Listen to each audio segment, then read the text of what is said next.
سلامونه احترامات قدرمندو امتیاز کمر ما د روزي مبارکه میاشت ده او الحمدلله نن 28مه روزه ده.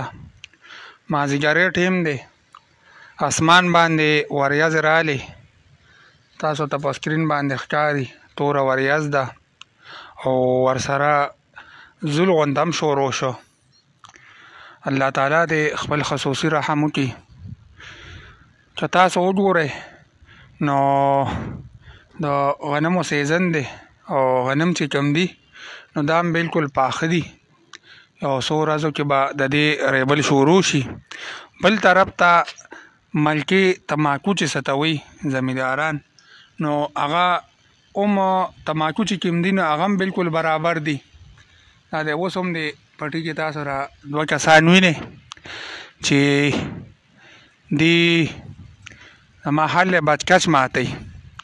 نو مطلب مې د خبرې دا دی، د روزې مبارکه ورځ ده، مازدیګری دی، ټولو ملګرو ته د خصوصي دعاګانو اپیل دی چې الله تعالی دې د خپل فضل او کرم باران وکړي. دا زول چې کم دی نو دا د غنم ورځي د غنمو د پاره هم نقصان دی او الله دې بس دا باران چې کم دی نو دا زمونږ د پاره رحمت کړي چې تماکو او د غنمو دا فصل په خراب نشي.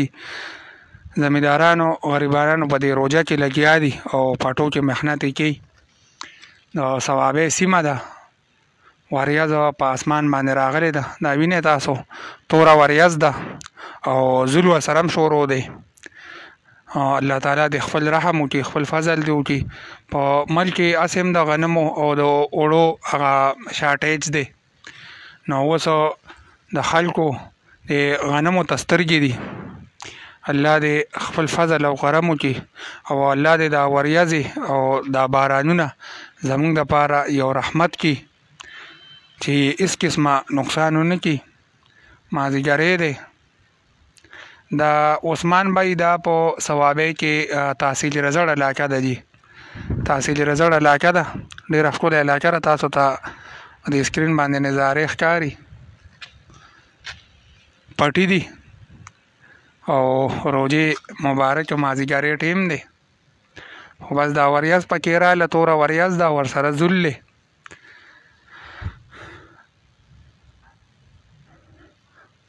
او ډېر داسې مسافر ملګري به وي چې د وطن نه به باري روزه ده، نو زه دا ویډیو سپیشل د هغوی دپاره د خپل وطن پکې وویني مازدیګرۍ د روزې.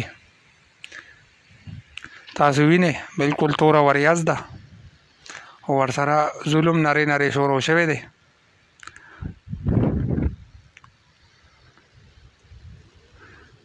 څاڅکې پکې هم شروع شو.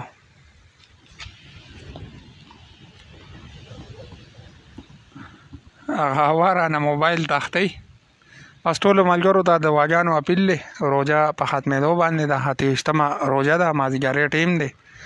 ټول ملګرو ته خواست دی چې د خپل ملک دپاره سپیشل دعاګانې وغواړي چې دا ملک ښکلي او ښه نو زمونږ ټول وروڼو پکې ښه. الله تعالی دې په دې خاوره باندې امن راولي، امن امان راولي، خوشحالي دې راولي.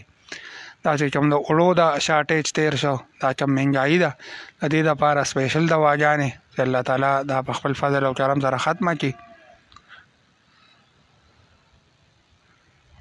عثمان بھائی تاسو مسافر یې، الله تعالی دې ستاسو دا مسافري په خپل فضل او کرم سره ختمه کړي او الله تعالی دې د ټولو مسافرو په خپل ملک کې ثواب وکړي چې خپلو بچو سره او په خپله ځمکه باندې.